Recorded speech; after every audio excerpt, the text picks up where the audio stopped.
क्या कभी सोचा है कि एक इंसान बिना हिम्मत हारे, बिना आत्मसमर्पण किए 30 साल तक दुश्मन की धरती पर अकेले कैसे रह सकता है? आज हम बात करेंगे एक ऐसे सच्चे योद्धा की जो अपने आदेशों के प्रति इतना वफादार था कि उसने अपने देश के लिए अकेले ही दशकों तक संघर्ष किया। ये कहानी है जापानी सैनिक हिरो ओनोदा की, जिसने इतिहास में अपने साहस और विश्वास की अनोखी मिसाल कायम की। हिरो ओनोदा का जन्म 1922 में जापान के काइनान में हुआ था। उनके परिवार में अनुशासन और परंपरा का बहुत महत्व था और बचपन से ही हिरो में इन गुणों की झलक दिखने लगी थी। वे एक ऐसे बच्चे थे जो कठिनाइयों से कभी पीछे नहीं हटते थे।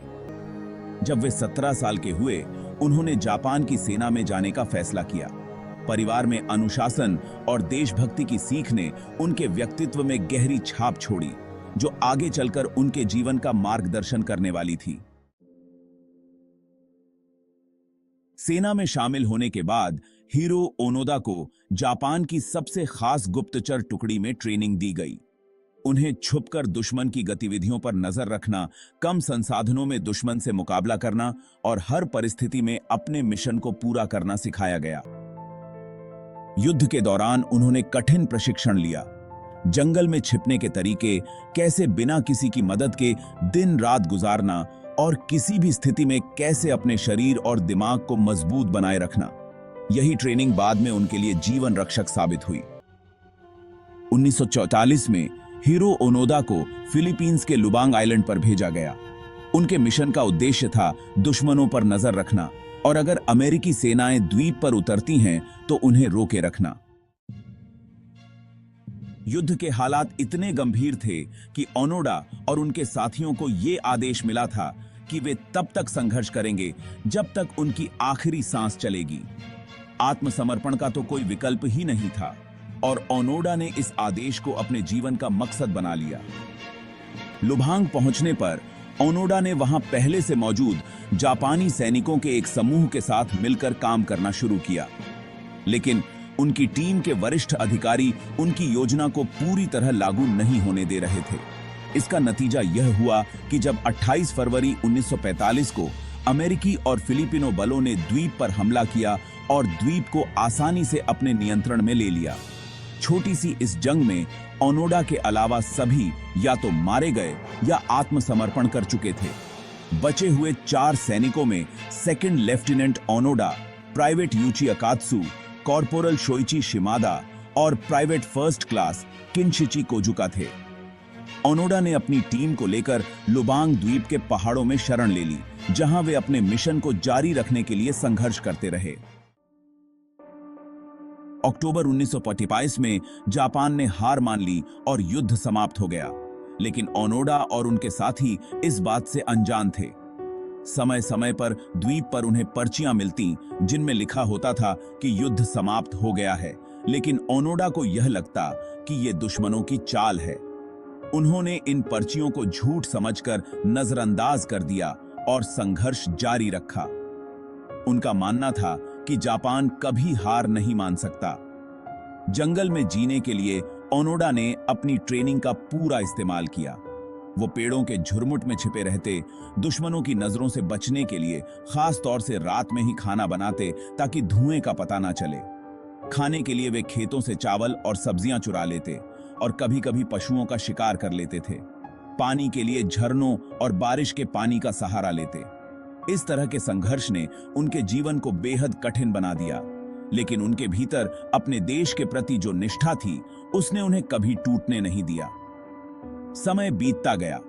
मार्च 1950 में उनके साथी अकात्सु ने आत्मसमर्पण कर दिया, जिससे ओनोडा के मन में सतर्कता और बढ़ गई। 1952 में जापान से उनके परिवार की तस्वीरों और पत्रों के माध्यम से संदेश भेजा गया, लेकिन वे इसे भी छलावा समझते रहे।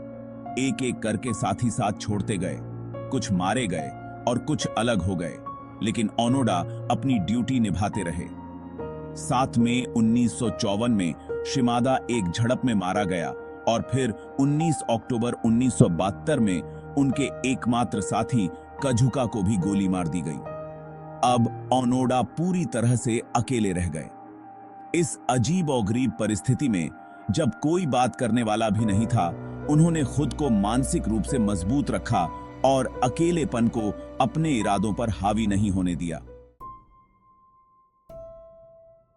ओनोडा का दिनचर्या एक सच्चे सैनिक की तरह था। वे सुबह उठकर पहले अपने इलाके का जायजा लेते, फिर गुप्त तरीके से भोजन ढूंढते और दिन का बाकी समय दुश्मन की हलचलों पर नजर रखते। उन्हें यह यकीन था कि जापान कभी ना कभी उन्हें बचाने जरूर आएगा और वो इसी उम्मीद के साथ अपना समय गुजारते रहे। 20 फरवरी 1974 में नोरियो सुजुकी नाम के एक जापानी पर्यटक ने ओनोडा को ढूंढ निकाला और उन्हें समझाया कि युद्ध खत्म हो चुका है। फिर भी ओनोडा ने अपनी जिम्मेदारी को छोड़ने से इनकार कर दिया, क्योंकि उनके कमांडर का आदेश उन्हें नहीं मिला था। सुजुकी के जापान लौटने पर जापान सरकार ने ओनोडा के कमांडर मेजर योशिमी तानिगुची को बुलाया, जो अब एक पुस्तक विक्रेता बन चुके थे। आखिरकार ओनोडा के कमांडर खुद द्वीप पर आए और उन्हें आदेश दिया कि युद्ध समाप्त हो गया है और अब उनकी देश सेवा पूरी हो चुकी है। अपने कमांडर से यह सुनकर ओनोडा ने 30 साल बाद आत्मसमर्पण कर दिया। 10 मार्च 1974 को ओनोडा ने फिलीपींस के राष्ट्रपति फर्डिनेंड मार्कोस के सामने औपचारिक आत्मसमर्पण किया, जिससे दुनिया भर में एक सनसनी फैल गई। ओनोडा ने अपनी तलवार, राइफल और गोला बारूद भी सौंपे, जो उन्होंने इतने सालों से संभाल कर रखे थे, जहां उन्हें माफ कर दिया गया। जापान लौटने पर ओनोडा का हीरो की तरह स्वागत किया गया। उनके समर्पण और दृढ़ता की मिसालें दी गईं। लेकिन इतने सालों तक अकेले जीवन जीने के बाद जापानी समाज में ढलना उनके लिए बहुत कठिन था। अंत में उन्होंने ब्राजील में जाकर खेती शुरू की, फिर अपनी जिंदगी के अंतिम वर्षों में जापान लौटे और बच्चों को साहस और अनुशासन की शिक्षा देने लगे। हिरो ओनोडा की कहानी साहस, संघर्ष और अनुशासन की ऐसी मिसाल है जो सदियों तक लोगों को प्रेरित करती रहेगी। उनका जीवन हमें ये सिखाता है कि सच्चे इरादों और कड़ी मेहनत के साथ कुछ भी असंभव नहीं है। यह कहानी हमें याद दिलाती है कि कभी-कभी अपने कर्तव्य के प्रति पूर्ण समर्पण एक असाधारण जीवन को जन्म दे सकता है।